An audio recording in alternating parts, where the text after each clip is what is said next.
Well, as most of you guys know, we have been blessed as a church with some new babies lately, right? Some Ren Church families have had a couple of new additions. And as we have said now several times, we are growing our church family any way we can, including the all-natural way. So thank you for your contributions to that effort. And also, my 12-year-old daughter, Lucy, is now obsessed with babies. She loves holding them. So like if you want a little break, she is more than willing to help you out there. But, you know, when I was watching Lucy hold your babies, it really got me thinking that it wasn't that long ago when she was a baby and people held her that way. Like, there she is, yeah. There she is with Jen. That's Lucy. I mean, how quickly things do change. They go from being held to the one being the holder. And when she was a baby, just like all babies, she was completely dependent on her parents for everything. Like, we were there for her. We were there trying to meet her every need. And now she is the one learning to give care herself. When you're a baby, it must seem like the whole world exists to cater to you, right? But that starts to change as babies start to get older. Kids start to realize that other people have needs and wants too, and they also gradually become more independent. They can take care of themselves. And with that comes a life lesson. It's a realization that can be a tough pill to swallow. The world does not revolve around you. I remember my parents telling me that like so many times, but it's a lesson that I still sometimes struggle to remember. The world does not revolve around you, does not revolve around me. And if you're like me, when you hear that, there is something inside you that kind of like pushes back against it. Like, we know we're not the center of the universe. Copernicus proved that. But we kind of want to be. And sometimes I kind of act like I am. Because I can be pretty self-centered. I can be pretty self-absorbed. Way too concerned with what other people think of me. And sometimes, if I don't get my way, I pout. I get bent out of shape. I start feeling sorry for myself or whatever. I get mad. And in a sense, when I act like that, I'm trying to take God's place because I want it to be all about me instead of all about Him. And that's absurd when you think about it. Like, God is all-knowing, all-powerful. Me, I'm just some guy, right? But sometimes this guy acts kind of like a little baby, expecting to get my way, thinking that I am a much bigger deal than I actually am. And I don't think I'm alone in that. The Bible calls this the sin of pride. And it is literally the oldest trick in the book. In Genesis chapter 3, all the way back to the Garden of Eden, we read about how the serpent used pride to tempt Eve into taking the forbidden fruit. He said, "For God knows that when you eat from it, your eyes will be opened, and you will be like God, knowing good and evil." You will be like God. That's what pride is seeking. Not to be like God in the sense that we're trying to like imitate the character of Christ. No. But to be like to try to take the place of God. Pride is the most foundational of all sin. There is a sense in which all sin is a sin of pride, because it's us saying that in that moment, at least, we know better than God how to live our lives. Does that make sense? We're putting ourselves in the place of God. But as much as we might act like the world revolves around us, or we want to believe that it does, it is actually very freeing to understand who we really are in the universe, to let go of our pride. And as Martin Luther said, to let God be God. We're in a teaching series called Training Over Trying. Followers of Jesus are called to be transformed, to grow to be more like Jesus. This is a big part of what it means to be a Christian, for Jesus to be our Lord. If we get out of his way, he will make us into new creations, the people he made us to be. We will learn to think and feel and act more and more like Jesus would if he lived our lives. But generally speaking, just trying through pure willpower to be more like Jesus doesn't work very well long term. It's way better to train for it, like an athlete trains for their sport, for their event, to practice opening ourselves up for God's Spirit to do his transforming work in us. And the way Christians have done that for many centuries is to use certain spiritual practices or spiritual disciplines, they're sometimes called. These are things we do intentionally, like exercises to build our spiritual muscles so that God will grow us to be more like Jesus. Over the past few weeks, we have talked about practices like slowing down, solitude. We've mentioned several practices relating to prayer. Today, we're going to talk about some practices that address that issue that so many of us deal with, pride. Now, the English word pride has a lot of different meanings, and not everything we call pride is necessarily bad. Okay? Like when I talk about the sin of pride, I don't mean like a healthy self-respect or like a feeling of accomplishment over a job well done. Like sometimes that's what we mean when we say pride, and there's nothing wrong with that at all. The sin of pride is an excessive preoccupation with one's self. You might even say it's a form of self-worship, which is why it's a problem.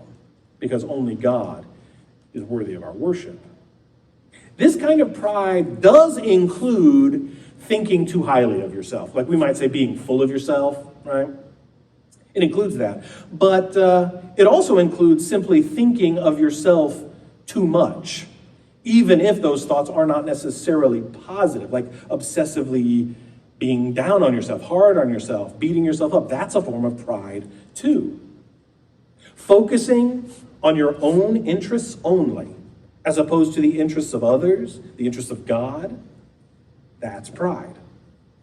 And despite the message that our culture sometimes sends, that it's actually okay, that preoccupation with yourself is actually a good thing, it's actually very dangerous.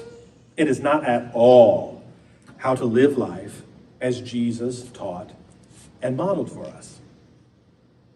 There are a lot of different forms pride can take. And some might seem relatively harmless at first, like vanity. Vanity is a preoccupation with our appearance or our image, like the way other people see us. Maybe we carefully curate an image of ourselves on social media. Or let's say somebody takes a big group photo that you're in, and then they show you the photo on their phone. If you kind of pretend to look at the whole photo, but really you're looking just at you and how you look in the picture, you might suffer from a touch of vanity. And I do it too. In fact, I am going to admit something kind of embarrassing about myself. It's confession time.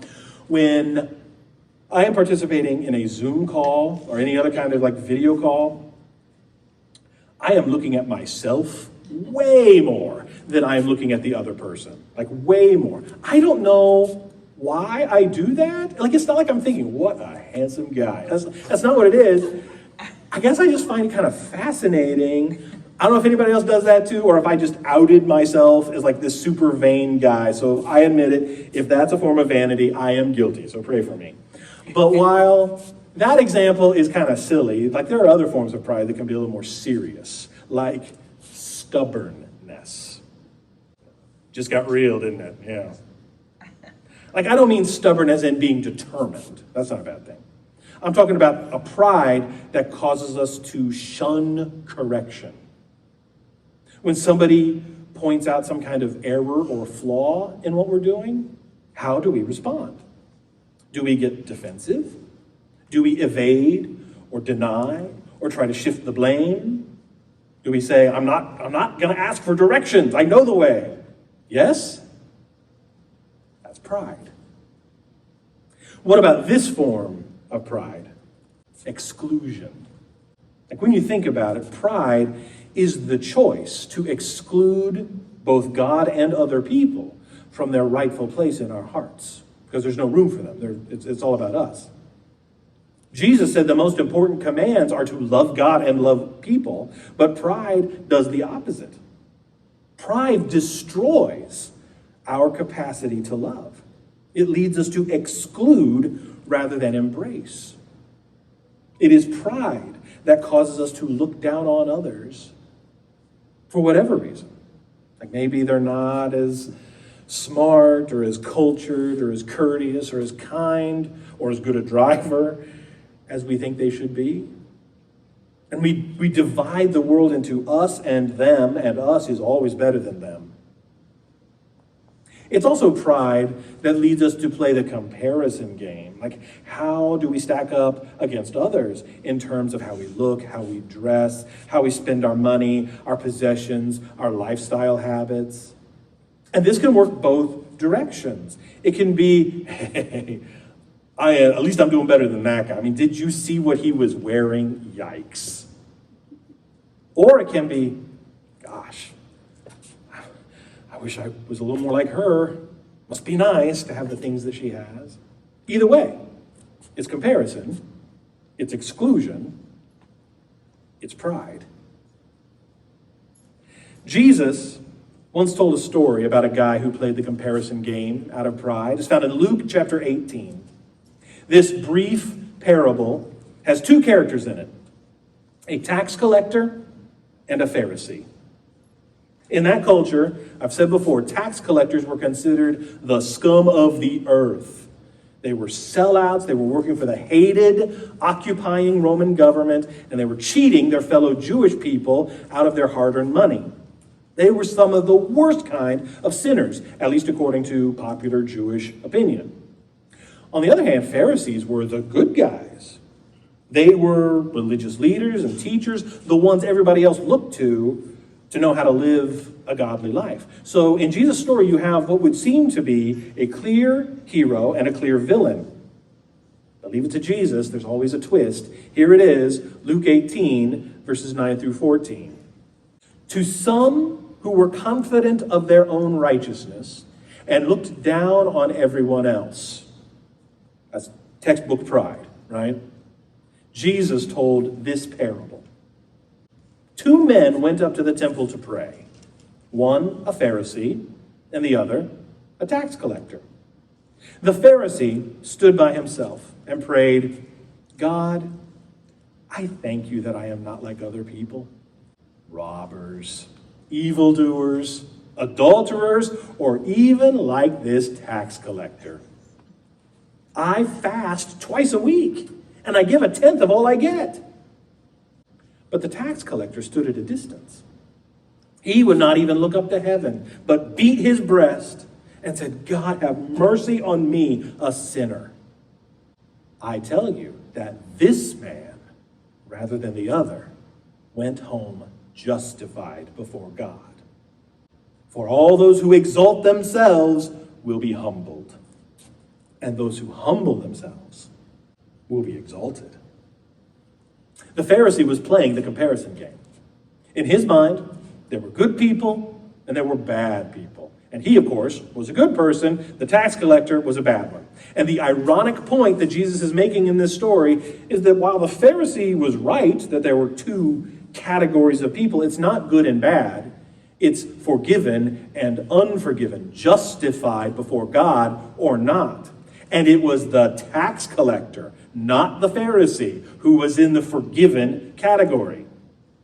The Pharisee didn't realize that he was the biggest sinner in the room. He was too busy looking down on everybody else. Pride and lovelessness always go together. Jesus says, those who humble themselves will be exalted. But how do we do that? Like, on a practical level, how do we humble ourselves? Like, what does humility mean? Well, imagine I give you a compliment. What's the humble way to respond to that. I remember I was in a choir once, and we had this very conversation. Like, we performed lots of places, we got a lot of positive feedback, and so our choir director had a conversation with us. He said, if somebody comes up to you afterwards and says, like, oh man, like, you guys, you rocked it. Like, you guys did a great job. I loved it. What are you supposed to say in response? Are you supposed to say, no, we didn't? Like, I don't know if you need to like clean out your ears, or maybe the acoustics are really bad in there or something, but we totally bombed that third song. Is that what you're supposed to do? Or is the humble thing to do to say, yeah, we are pretty great, aren't we? Why don't you tell me a little bit more about how great we are? Is it to say, nope, don't tell me stuff like that. Like, I'm just going to get a swelled head. Get behind me, Satan. Is that the humble thing to do? Or is the humble thing to do to simply smile and say, thank you, appreciate it?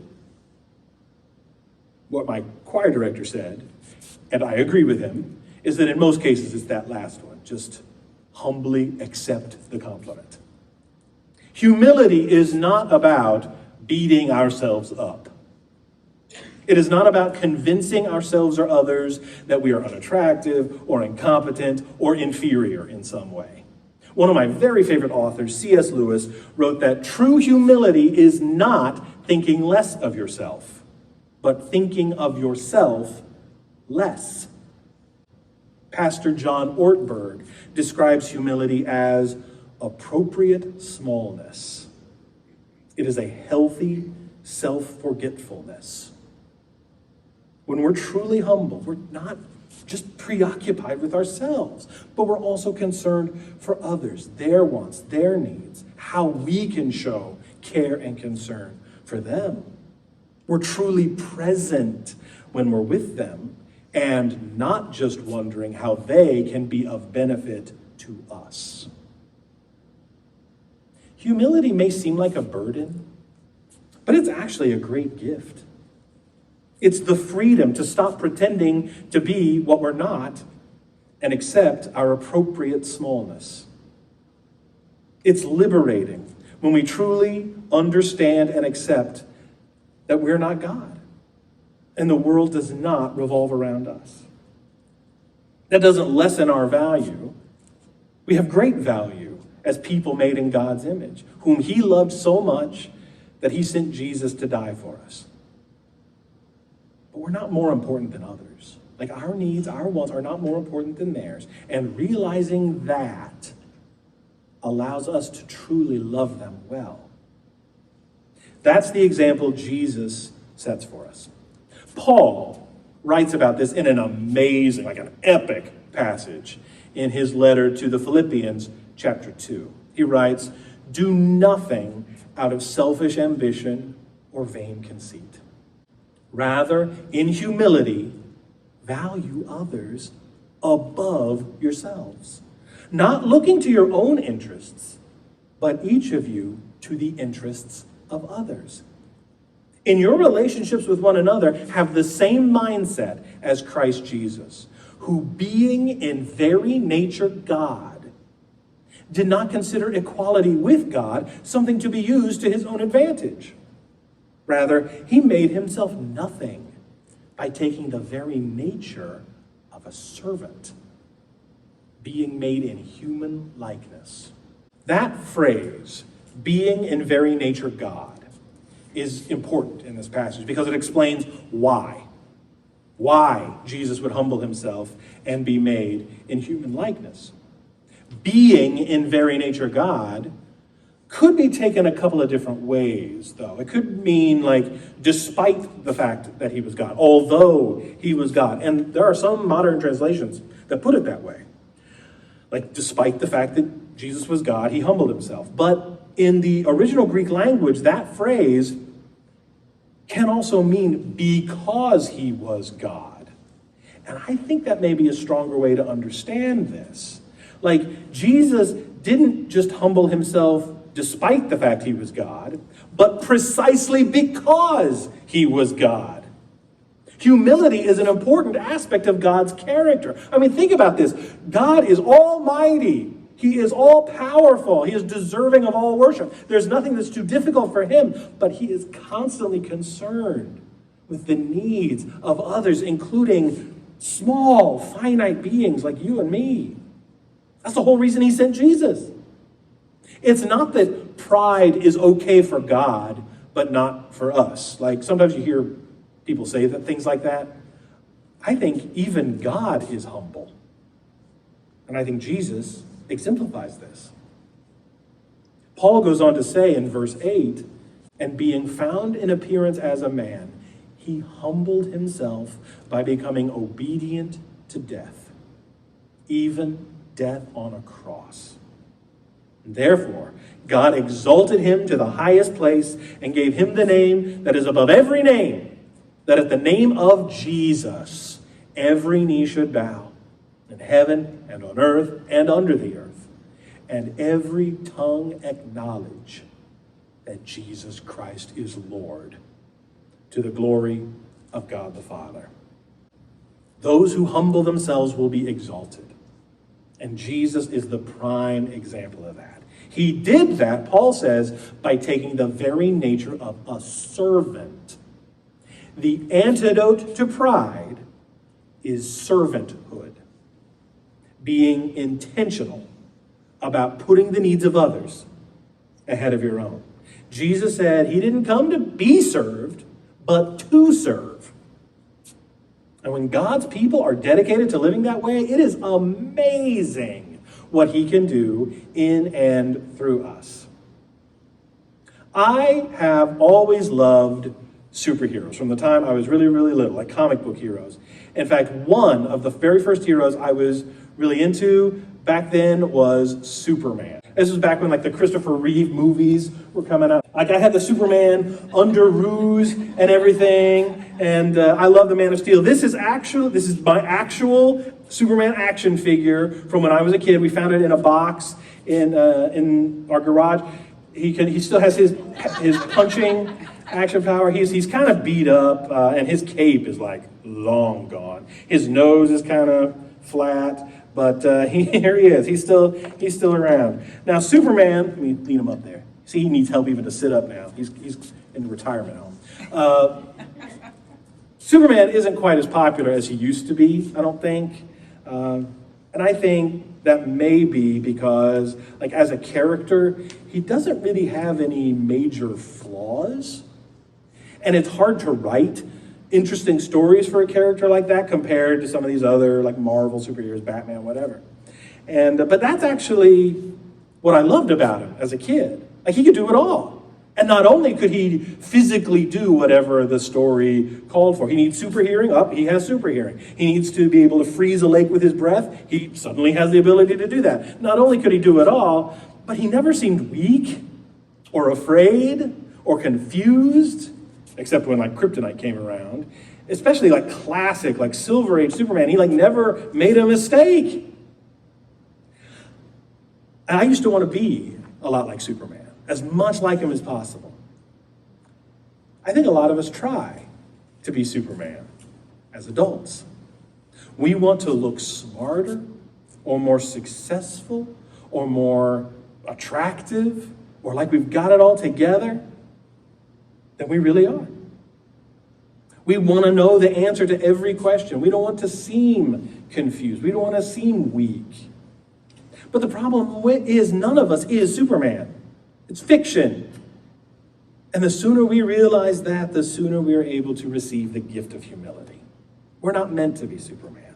And biblically speaking, serving one another is the best way to do that. Humility isn't easy. We may never 100% get there in this life. Like if you hear somebody walking around and talking about how humble they are, like my son sometimes, it's a good indication that they may not be there, right? But the practice of servanthood is how we grow in our humility and become more like Jesus. So let's talk about some specific ways we can practice servanthood this week. First, the practice of the mundane.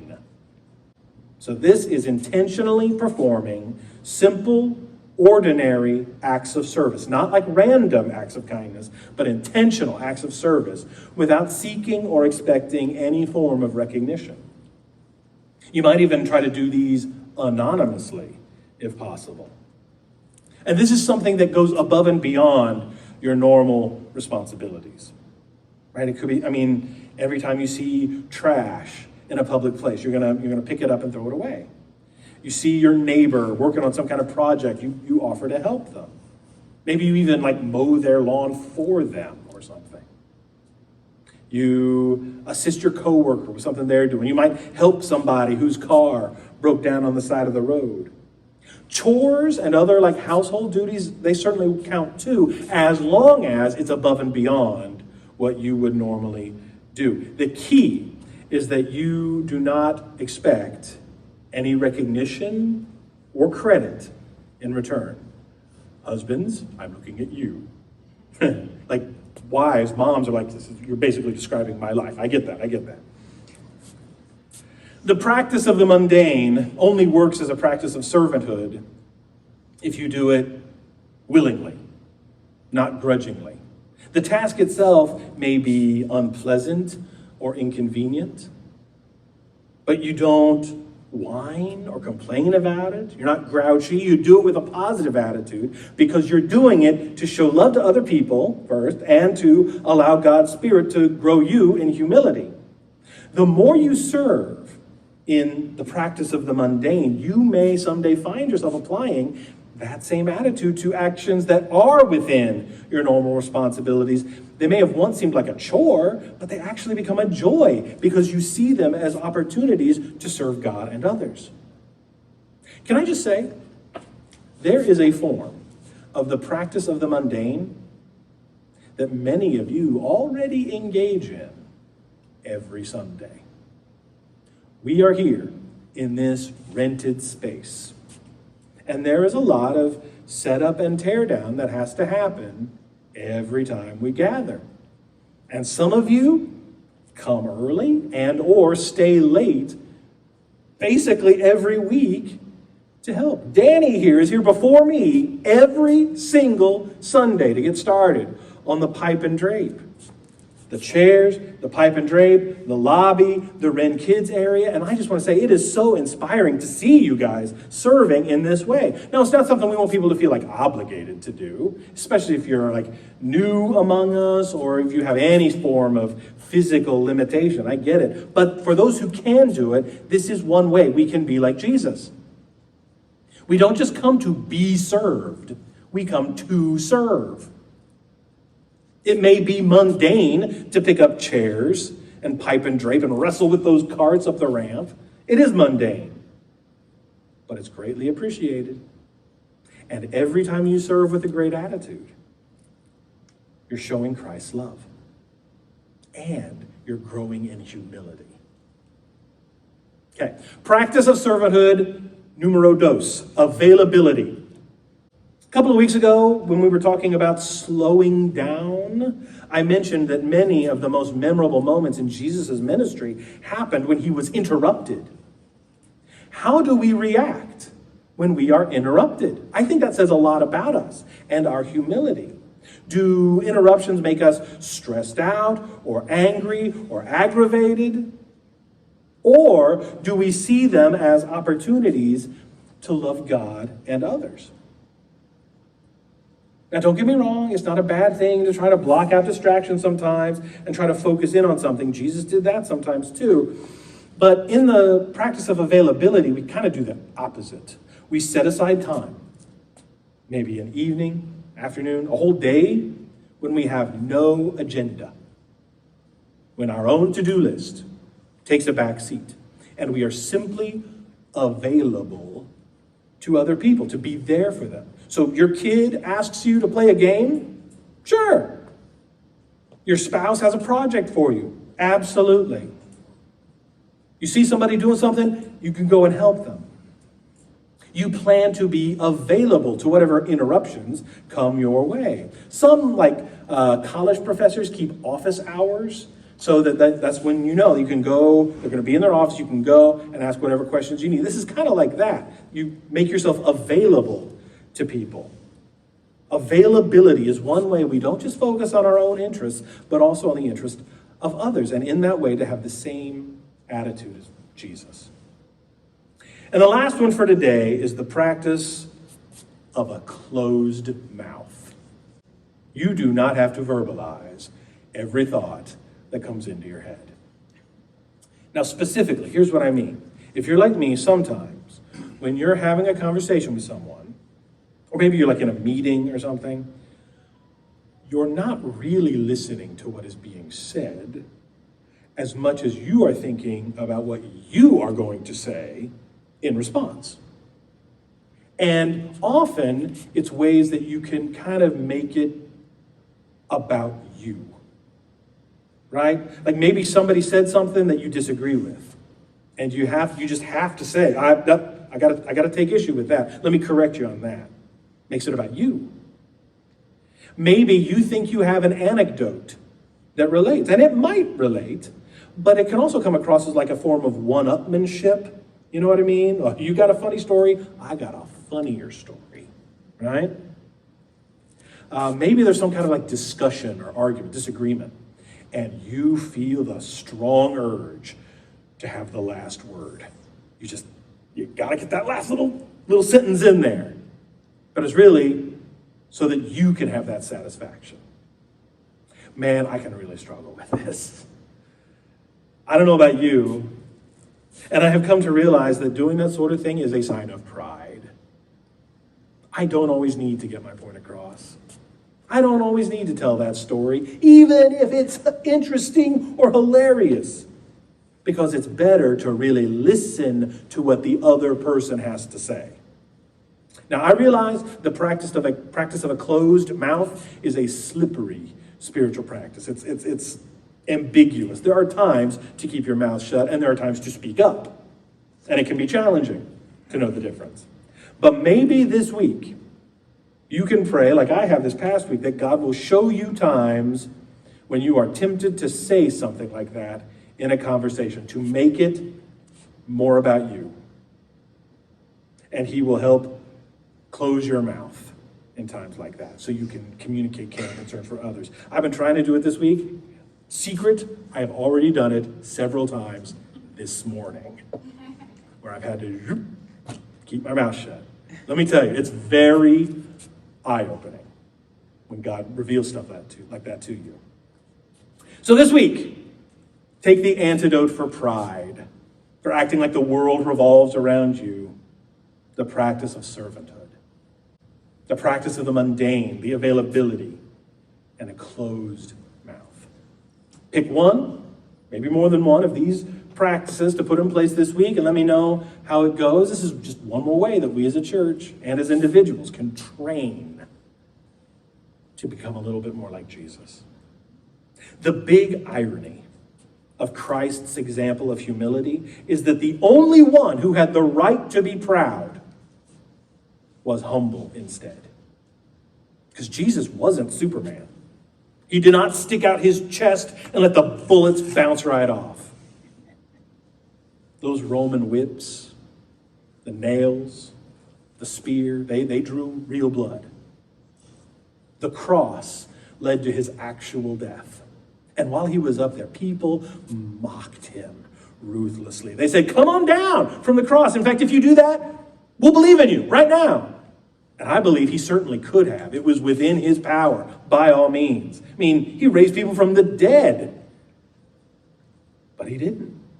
He stayed right there on the cross until he died, out of humility to the Father's plan and out of love for every one of us. In your relationships with one another, have the same mindset as Christ Jesus, who, being in very nature God, did not consider equality with God something to be used to his own advantage. Rather, he made himself nothing by taking the very nature of a servant, being made in human likeness, and being found in appearance as a man. He humbled himself by becoming obedient to death, even death on a cross. That's humility.